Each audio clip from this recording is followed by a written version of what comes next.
अच्छा, बिस्मिल्लाहिर्रहमानिर्रहीम। वहीं से हम लेक्चर स्टार्ट करते हैं। हमारा लेक्चर नंबर 5 है, जिसमें हमने डिस्कस किया था कि relative humidity is the ratio between partial pressure and the vapour pressure. और आज मैं आपको बताऊंगा, अभी मैं इस लेक्चर में आपको बताऊंगा कि अगर इन दोनों का डिफरेंस हो तो फिर फर्दर मॉइस्चर पे क्या इफेक्ट आता है। ठीक है, हमने डिनोट किया था पार्शियल प्रेशर को विद पी। ठीक है, इसके साथ डिनोट किया था PH2। ठीक है, P of H2 यानी वाटर का प्रेशर कितना है, इसको प्रेशर ऑफ कंटेंट्स भी कह सकते हैं, यानी कंटेंट ऑफ द मॉइस्चर। ये कंटेंट ऑफ मॉइस्चर अगर वेपर प्रेशर से, यानी ये हमारा कंटेंट है दूसरे अल्फाज में, और ये हमारी है कैपेसिटी। ठीक है, तो कंटेंट कम है एटमॉस्फेयर के अंदर, एयर के अंदर, और कैपेसिटी ज्यादा है, तो सिस्टम से यानी वो मॉइस्चर जो है ऑपरेट कर रहा है। इसके लिए मैं आपको डिटेल बता दूं। अगर कंटेंट जो है वो ज्यादा है, ऑलरेडी मॉइस्चर प्रेजेंट है एयर के अंदर, और वेपर प्रेशर कम है, कैपेसिटी कम है, तो सॉरी दोनों इक्वल है, तो वो कंडीशन कराएगी सैचुरेशन है। 50% अगर ये है 50% वो है, तो बोथ आर सैचुरेटेड, ना इधर के मॉलिक्यूल्स इधर जाएंगे ना उधर के मॉलिक्यूल्स इधर आएंगे, सैचुरेशन कंडीशन आ गई। फिर अगर पार्शियल प्रेशर या जिसको हम कह रहे हैं इंडिविजुअल प्रेशर या कांटेक्ट ऑफ द मॉइस्चर वो वेपर प्रेशर इससे ज्यादा है, तो कंडेंसेट कर जाएगा, यानी इसी के मॉलिक्यूल्स जो है वो क्या हो जाएंगे, बैठ जाएंगे, फर्दर नहीं जाएंगे। तो इसको मजीद में डिस्क्राइब कर देता हूं आपको कि पहले एक प्रोसेस बताने तक इवेपोरेशन, सैचुरेशन और कंडेंसेशन क्या होती है।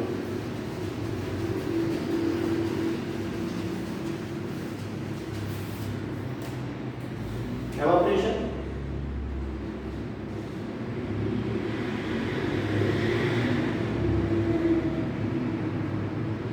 कंडेंसेशन और तीसरा टर्म आएगा हमारे पास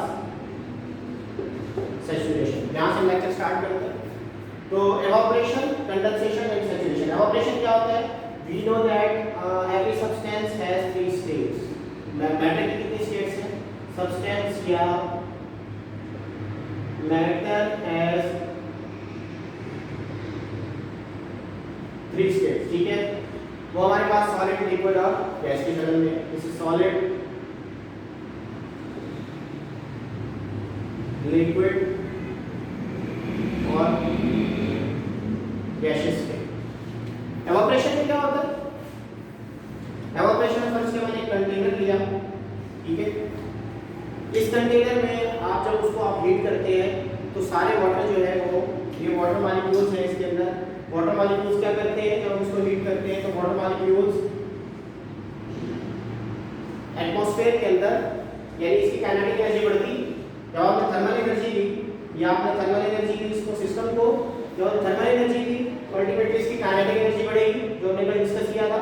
जब काइनेटिक एनर्जी बढ़ेगी तो वाटर वेपर जो है वो एस्केप करेंगे, यानी वो लिक्विड से किस स्टेट में चले जाएंगे? गैसियस स्टेट में चले जाएंगे। ठीक है, लिक्विड से गैसियस स्टेट में कन्वर्ट होंगे। इस कन्वर्जन को हम कहेंगे this is the process of evaporation, यानी इवेपोरेट करें, इस स्टेट से इस स्टेट में चले जाए। ठीक है, अब मैं दूसरा सिस्टम करता हूं। इफ आई से मैंने यहां नीचे क्या कर दिया, यहां पे फिलहाल मैंने इसकी थर्मल एनर्जी बढ़ाई थी, यानी मैंने इसको नीचे गर्म किया था, हीट दी थी। अगर मैं इसके नीचे आइस क्यूब रख देता हूं,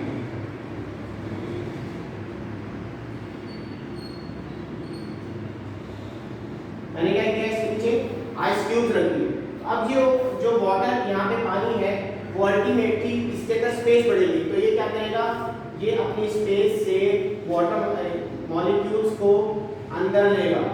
ठीक है, अब ये किससे तब्दील होंगे, गैसियस स्टेट से लिक्विड स्टेट में कन्वर्ट होंगे। तो इस गैसियस स्टेट से लिक्विड स्टेट में कन्वर्ट होने को हम कहते हैं द प्रोसेस ऑफ कंडेंसेशन। ठीक है, द प्रोसेस ऑफ कंडेंसेशन।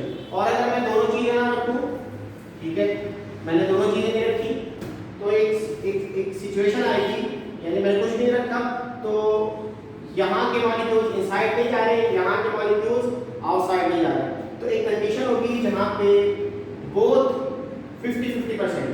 तो ये दोनों जब इक्वल स्टेट आएंगे तो यहाँ के मॉलिक्यूल्स ऊपर मूव नहीं करेंगे और ऊपर के मॉलिक्यूल्स नीचे मूव नहीं करेंगे। तो ऐसी स्टेट को हम कहेंगे द स्टेट ऑफ सैचुरेशन। ठीक है, where both the systems are equal. अब इसको यहाँ तक तो मैंने आपको बता दिया what is evaporation, what is condensation और व्हाट इज सैचुरेशन। तो अब इसको लीजिए हम रिलेटिव ह्यूमिडिटी में लेके चलते हैं।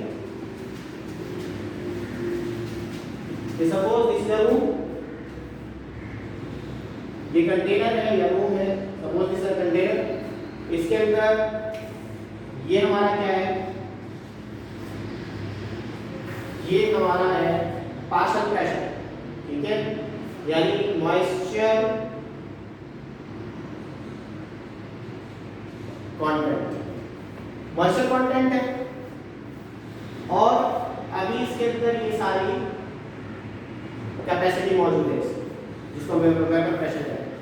अब होता क्या है कि अगर मैं कहूं कि कैपेसिटी हमारे पास है अभी 70% और मॉइस्चर कंटेंट है हमारे पास 30%, यानी ऑलरेडी इस जगह पे जो ह्यूमिडिटी है या मॉइस्चर कंटेंट है वो 30% है।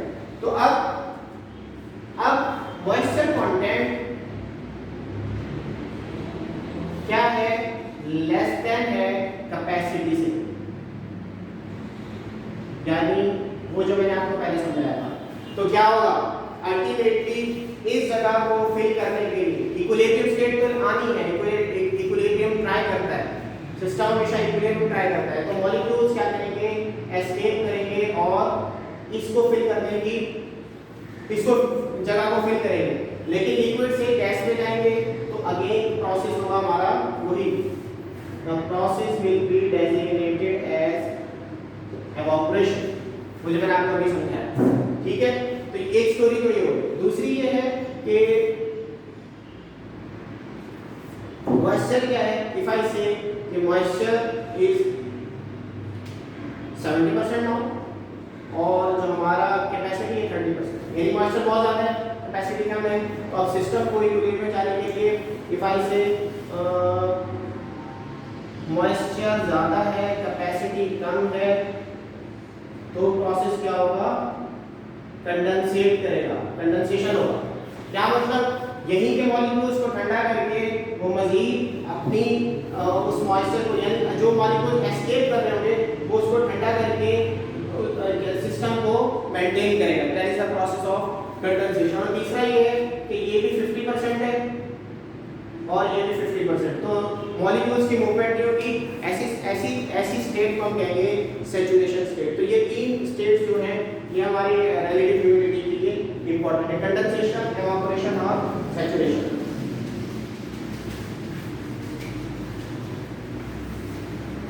अब आ जाइए नए टॉपिक पे, which is psychometric chart and comfort theory engineering.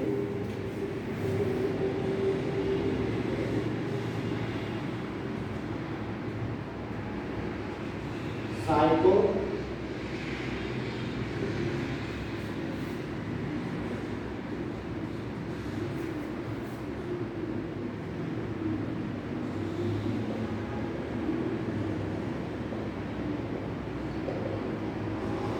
And comfort and, देखिए अभी तक हमने टेम्परेचर, ह्यूमिडिटी की बात की थी। अच्छा, हमने बात की थी कि इस चीज़ के बढ़ने से ये हो जाता है, लेकिन असल कंफर्ट जोन क्या है, कंफर्ट लेवल क्या है, कंफर्ट जोन क्या है। अगर मैं फर्स्ट हमारा पैरामीटर था टेम्परेचर, हमने ये तो डिस्कस किया था कि टेम्परेचर एक पैरामीटर है, लेकिन अभी तक हमने ये डिस्कस नहीं किया था कि कितना टेम्परेचर जो है वो कंफर्ट लेवल कंसीडर किया जाता है। ठीक है, नॉर्मली जो temperature to normal work place temperature क्या है, नॉर्मल वर्क प्लेस टेम्परेचर कितना होना चाहिए, यानी आप जिस जगह पे काम कर रहे हैं तो वर्किंग एरिया का टेम्परेचर जो आपके लिए कंफर्ट जोन प्रोड्यूस करेगा, क्योंकि एचपीएसी का पर्पस कंफर्ट जोन पे ही आना है। ठीक है, टारगेट हमारा क्या है, कंफर्ट लेवल, थर्मल कंफर्ट, जिसको मजीद हम आगे डिस्कस करेंगे। तो वो कंफर्ट जोन जो है वो नॉर्मल वर्क प्लेस टेम्परेचर क्या है जिस पे बैठ के एवरीवन कैन फील कंफर्ट, चाहे वो ऑक्यूपेंट्स हैं चाहे कोई वर्क प्लेस में लोग काम करने जा रहे हैं, तो वो नॉर्मल वर्क प्लेस टेम्परेचर जो है वो नॉर्मली ये कंसीडर किया जाता है कि मेल के लिए 22 डिग्री सेंटीग्रेड और फीमेल्स के लिए 24 degree centigrade. So this might be internationally कह सकते हैं आप कि फीमेल्स को थोड़ा सा टेम्परेचर ज़्यादा चाहिए, कोई इशू नहीं है, but males require 22 degree centigrade. तो this is the ideal condition. ये आइडियल कंडीशन है हमारे पाकिस्तान में, तो it is not enough possible. ये पॉसिबल बहुत ज़्यादा कंडीशन में नहीं है क्योंकि हमारे गर्मी ज़्यादा होती है, और अगर जो आउटडोर वर्क कर रहा है तो उसके लिए तो बिल्कुल भी this condition is very irrelevant कि हम उसको कंफर्ट जोन प्रोवाइड कर सकें। हमारे ऑफिस के लिए जो हमारा टारगेटेड वो टेम्परेचर होता है रिलेटेड टू टेम्परेचर, हमारा normal work place temperature 22 degree centigrade होना चाहिए और फीमेल्स के लिए 24 डिग्री सेंटीग्रेड होना चाहिए। या इसको आप आइडियल कर दें तो this temperature is the best, 24 degree centigrade is the ideal condition for both, for even males और फीमेल्स। अच्छा, अब अगर बात करें दूसरा पैरामीटर था ह्यूमिडिटी, तो ह्यूमिडिटी भी कितनी आइडियल कंडीशन कितनी है? ह्यूमिडिटी की आइडियल कंडीशन ये है कि आप 30 to 40% ह्यूमिडिटी होनी चाहिए, ठीक है। और आज अब जो मैंने टॉपिक डिस्कस कर रहा हूँ that is psychometric chart. Psyche क्या है? What is the psyche? Psyche क्या है? कंफर्ट।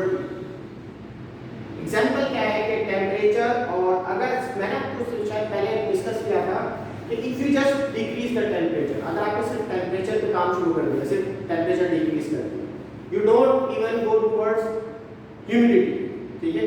तो साइकोमेट्रिक चार्ट ये कहता है कि it does not produce a comfort level. ये कंफर्ट ये इंजीनियरिंग में आएगा ही नहीं, ठीक है।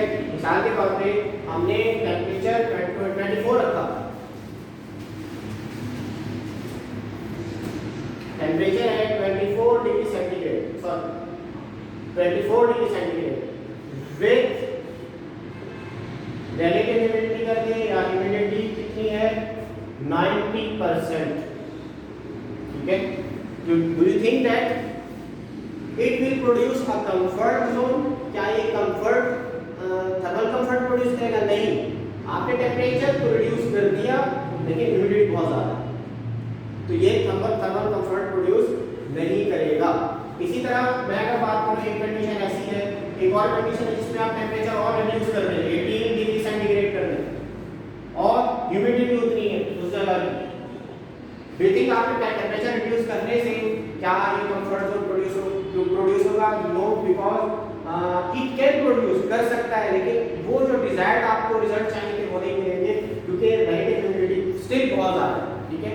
आपको टेम्परेचर बहुत ठंडा कर दिया, चिल कहते हैं 10 डिग्री सेंटीग्रेड कर दिया, और साथ में जो है ह्यूमिडिटी कम करके 40% कर दी, still it is not a comfort zone. क्यों? क्योंकि आपका टेम्परेचर 10 डिग्री सेंटीग्रेड, ठीक है। तो अब यहाँ पे भी आपको वही 22 डिग्री सेंटीग्रेड, 24 डिग्री सेंटीग्रेड, तो आपने हर चीज देखनी है। तीसरा हमारा पैरामीटर था, ये तो हमारा टेम्परेचर हो गया, ये हमारी रिलेटिव ह्यूमिडिटी हो गई। तीसरा था हमारा स्पीड।